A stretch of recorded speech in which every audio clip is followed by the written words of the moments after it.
Good morning साथियों। देखिए, आज हो गई है 9 जून और 9 जून से संबंधित राजस्थान करंट के जितने भी टॉप इंपोर्टेंट क्वेश्चन रहेंगे वो सारे के सारे हम इस क्लास में डिस्कस करने वाले हैं। तो पूरी क्लास को लास्ट तक जरूर देखना और एक बार जो है फटाफट सभी क्लास को शेयर कर लीजिए, लाइक कीजिए और कमेंट भी जो है जरूर कीजिएगा। ठीक है, चलिए तो इस क्लास में हम मुख्य रूप से जो है बात करने वाले हैं national health mission child care ranking में राजस्थान का कौन सा जिला टॉप पर रहा है उसके बारे में देखेंगे। और इसके अलावा जो खिलाड़ी मायावती बिश्नोई है उनका संबंध कौन से खेल से है ये भी हम डिस्कस करने वाले हैं। और इसके साथ साथ जो है और भी बहुत सारे पॉइंट्स हैं जो आज की डेट में ज़्यादा इंपॉर्टेंट है करंट के तौर पर, तो वो हम बात करने वाले हैं इस क्लास में। तो पूरी क्लास को बिना स्किप किए लास्ट तक जरूर देखना। ठीक है, चलिए बात करते हैं फर्स्ट क्वेश्चन की तरफ। फर्स्ट क्वेश्चन लिखा हुआ है, आईपीओ के माध्यम से फंड राइजिंग के लिए राजस्थान सरकार ने किसके साथ में एमओयू किया है। याद रखना, आईपीओ क्या है। आईपीओ के माध्यम से जो फंड राइजिंग की जाएगी उसके लिए राजस्थान सरकार ने किसके साथ में, यानी कि जो अभी प्रेजेंट में राजस्थान की जो भजनलाल सरकार है, कौन सी भजनलाल सरकार जो है अभी भजनलाल सरकार, उन्होंने हाल ही में किस संस्थान के साथ में एमओयू हस्ताक्षरित किया है आईपीओ फंड राइजिंग के लिए।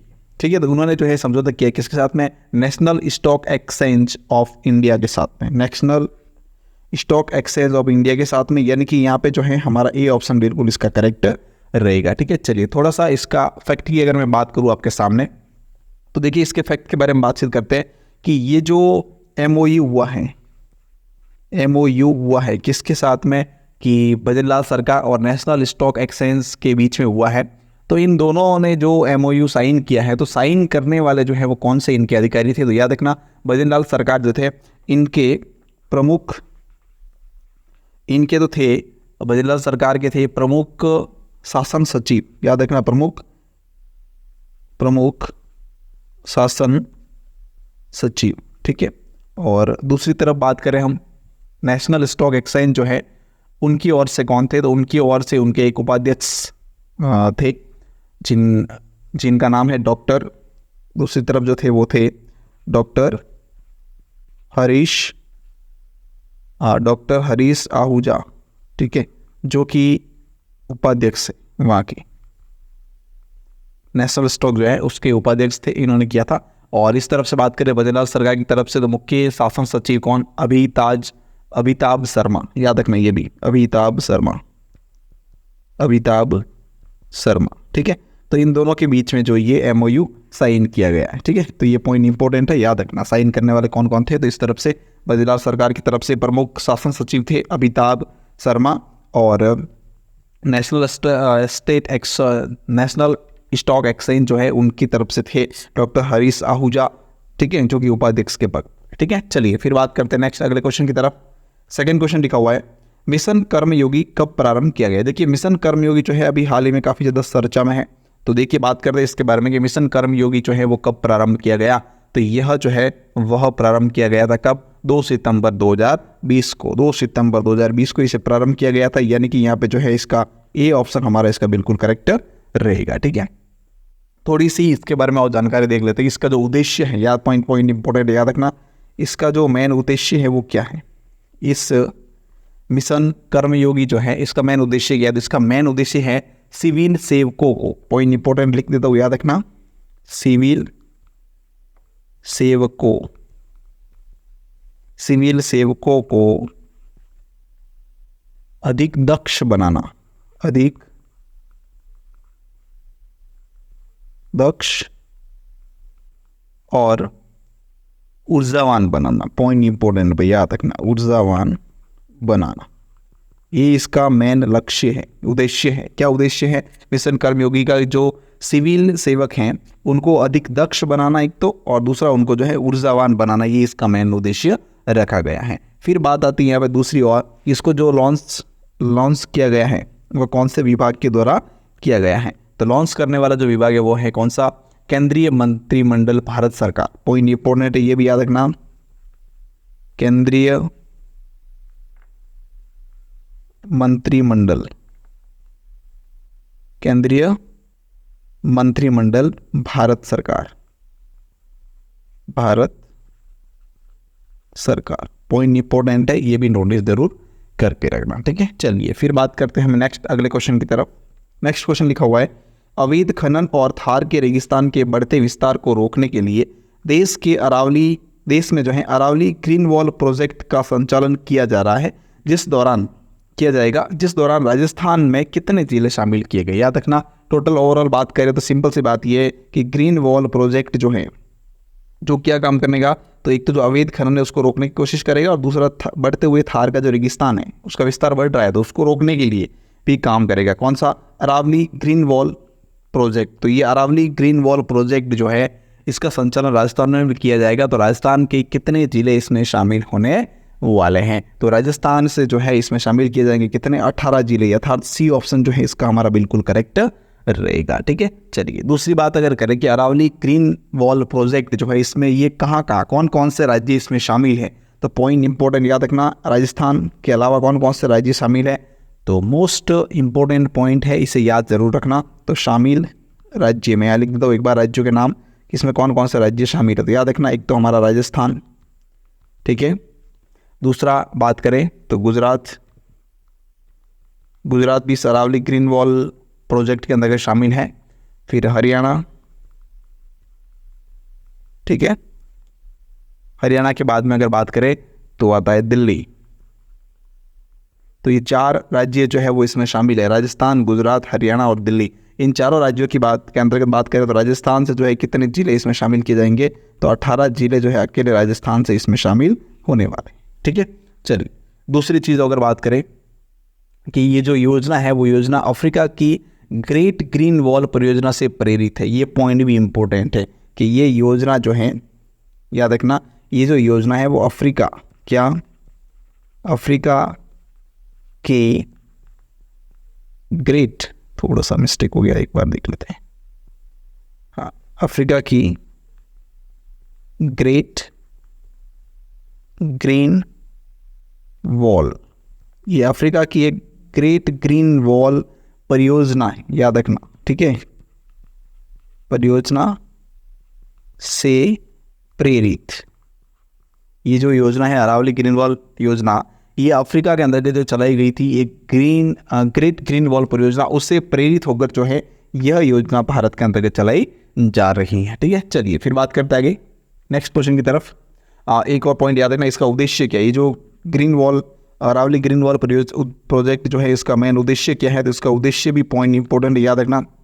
इसका उद्देश्य है कि भूमि शरण, एक तो क्या होता है भूमि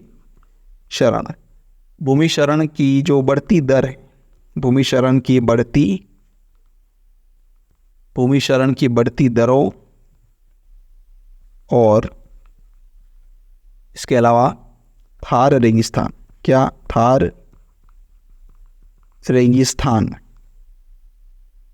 के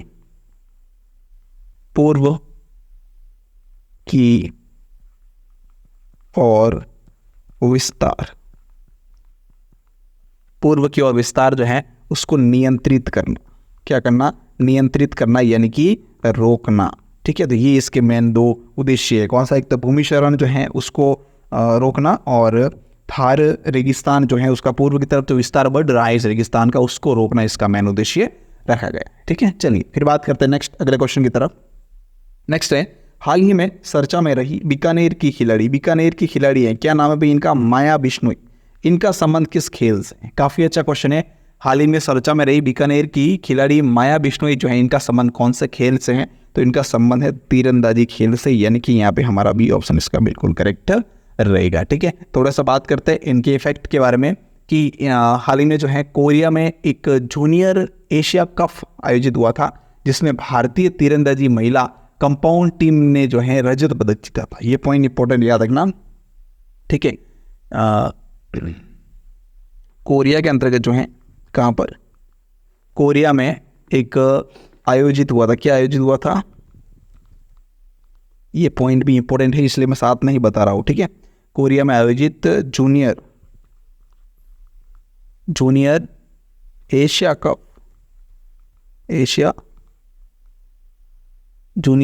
कप के अंतर्गत जो है भारतीय तीरंदाजी महिला कंपाउंड जो है, क्या?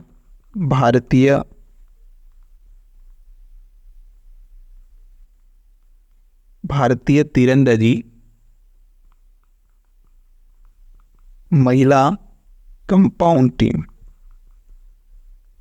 महिला कंपाउंड टीम जो है, इन्होंने इसमें क्या किया, रजत पदक जीता। कौन सा? रजत पदक जीता। ये पॉइंट इंपॉर्टेंट है, याद रखिए, रजत पदक जीता था। ठीक है, चलिए फिर और बात करें कि भारतीय टीम में बीकानेर की जो माया बिश्नोई है, ठीक है, इन्होंने बेहतरीन प्रदर्शन करते हुए जो है फाइनल तक पहुंचने में बड़ी भूमिका निभाई है। और किस खेल में इन्होंने जीता था भाई? तो याद रखना, इन्होंने जीता था कौन से खेल में? तीरंदाजी खेल। ठीक है, चलिए फिर बढ़ते आगे नेक्स्ट अगले क्वेश्चन की तरफ। अगले क्वेश्चन की तरफ जाने से पहले बता दूं, टेलीग्राम का लिंक वीडियो को डिस्क्रिप्शन दिया हुआ है, टेलीग्राम को ज्वाइन जरूर करना। सारी पीडीएफ अपडेट जो है टेलीग्राम पर ही अवेलेबल रहता है। ठीक है, चलिए नेक्स्ट क्वेश्चन लिखा हुआ है, हाल ही में राजस्थान में कहां से लोकसभा चुनाव जीतने वाली कांग्रेस की संजना जाटव सबसे कम उम्र की सांसद बनी? याद रखना, सबसे कम उम्र की सांसद कौन बनी है प्रेजेंट के अंतर्गत? तो ये क्वेश्चन काफी इंपॉर्टेंट है और इनका संबंध राजस्थान से। सबसे बड़ी बात ये क्या कि सबसे कम उम्र, सबसे कम उम्र की सांसद कौन बनी है? तो याद रखना, संजना जाटव। संजना जाटव कौन सी पार्टी है? तो पार्टी का नाम है भाई कांग्रेस। कौन सी पार्टी है? कांग्रेस पार्टी। ठीक है, याद रखना। और इनका संबंध जो है कौन से जिले से, मतलब कौन से जिले से इन्होंने चुनाव लड़ा था? कहाँ से लड़ा था? भरतपुर से इन्होंने चुनाव लड़ा था। कहाँ से? भरतपुर से। पॉइंट इंपॉर्टेंट है, याद रखना, ए ऑप्शन इसका बिल्कुल हमारा करेक्ट रहेगा। ठीक है, चलिए थोड़ा सा अगर फैक्ट की बात जानना चाहे तो जान सकते हैं हम कि कांग्रेस की संजना जाटव जो है, ये महज इनकी उम्र कितनी है? तो याद रखना, इनकी जो आयु है वो कितनी है? आयु जो है वो है कितनी? 26 साल। कितनी है? 26 वर्ष। ठीक है, 26 ईयर। ये भी पॉइंट इंपॉर्टेंट है, इसलिए इनको सबसे यंग सांसद कहा गया है। ठीक है, प्रेजेंट के। चलिए बढ़ते आगे। या फिर इसके वोट के बारे में चलो थोड़ा सा लिख ही देते हैं कि संजना जाटव ने जो है करीब 51,000 वोटों से बीजेपी के रामस्वरूप कोली थे उनको शिकस्त दी है। ठीक है, कितने? 51,000 वोटों से। 51,000 वोटों से लगभग बोल रहा हूं मैं। ठीक है, कंफर्म नहीं पता है, लगभग जी। ठीक है, और इन्होंने जो है कुल कितने वोट मिले थे इनको? याद रखना, तो कुल वोट इनको मिले थे, कुल वोट जो इनको मिले। ठीक है, यह याद रखना, पॉइंट इंपॉर्टेंट। कुल वोट मिले, कितने वोट मिले इनको? तो इनको वोट मिले थे भाई 5,79,890। ठीक है, ये पॉइंट इंपॉर्टेंट है, याद रखना ये भी। ठीक है, और रामस्वरूप कोली जो है उनको मिले थे भाई 5,27,000। ठीक है, और हराया किनको? इन्होंने जो है हराया, किसको हराया इन्होंने मतलब वोट में? तो वो हराया भाई रामस्वरूप को। किसको? रामस्वरूप को। रामस्वरूप, थोड़ा सा एक मिनट क्लियरली लिख देते हैं, चलो। रामस्वरूप कोली, इनको हराया था, जो कि ये किससे? रामस्वरूप कोली जो है कौन सी पार्टी के थे? ठीक है, तो ये भी पॉइंट इंपॉर्टेंट बनता है। गर्मी बहुत ज़्यादा बढ़ गई है भाई। चलिए, इनको हराया था इन्होंने रामस्वरूप कोली को। ठीक है, बीजेपी पार्टी के थे, बीजेपी। ठीक है, चलिए नेक्स्ट क्वेश्चन देखते हैं।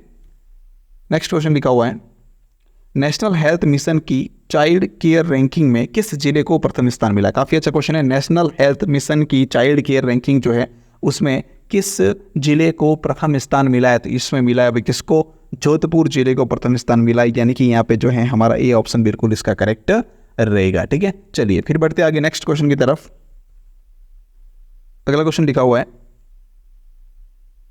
विश्व भर में प्रवासी संगठनों की ओर से किस आईपीएस अधिकारी को न्यूयॉर्क में सम्मानित किया गया? प्रवासी संगठनों की ओर से, याद रखना, विश्व में प्रवासी संगठनों की ओर से किस आईपीएस अधिकारी को न्यूयॉर्क में सम्मानित किया गया? तो काफी अच्छा क्वेश्चन है। इन्हें सम्मानित किया गया किसे? बिजू जॉर्ज जोसेफ को सम्मानित किया गया, यानी कि डी ऑप्शन जो है इसका हमारा बिल्कुल यहाँ पे करेक्ट रहेगा। ठीक है, चलिए फिर बात करते हैं नेक्स्ट अगले क्वेश्चन की तरफ। नेक्स्ट क्वेश्चन लिखा हुआ है, हाल ही में किस पर्वतारोही ने ग्रीनलैंड के डाई सेकेंड स्टेशन पर तिरंगा फहराया? मोस्ट इंपोर्टेंट क्वेश्चन है, याद रखना, ये मोस्ट इंपोर्टेंट क्वेश्चन है, इसको 100% याद कर लेना। हाल ही में किस पर्वतारोही ने ग्रीनलैंड के डाई 2 स्टेशन पर तिरंगा फहराया है, लहराया है? तो ये तिरंगा जो है किन्होंने लहराया है? नीरज चौधरी ने। किसे? नीरज चौधरी ने, यानी कि बी ऑप्शन इसका हमारा बिल्कुल करेक्ट रहेगा। ठीक है, चलिए। और ये जयपुर के माउंटेनियर है, याद रखना। कहाँ से? जयपुर के हैं ये। कहाँ से? जयपुर। पॉइंट इंपॉर्टेंट है, याद रखना ये भी। ठीक है, चलिए बढ़ते आगे नेक्स्ट अगले क्वेश्चन की तरफ। अगला क्वेश्चन लिखा हुआ है, भारतीय वायुसेना के C-17 परिवहन विमान स्वदेशी डिलीवरी प्लेटफॉर्म का सफल परीक्षण कहाँ किया गया? तो ये सफल परीक्षण किया गया भी महाजन बीकानेर के अंतर्गत, यानी कि यहाँ पे ये ऑप्शन जो है हमारा इसका बिल्कुल करेक्ट रहेगा। ठीक है, चलिए फिर बढ़ते आगे नेक्स्ट अगले क्वेश्चन की तरफ।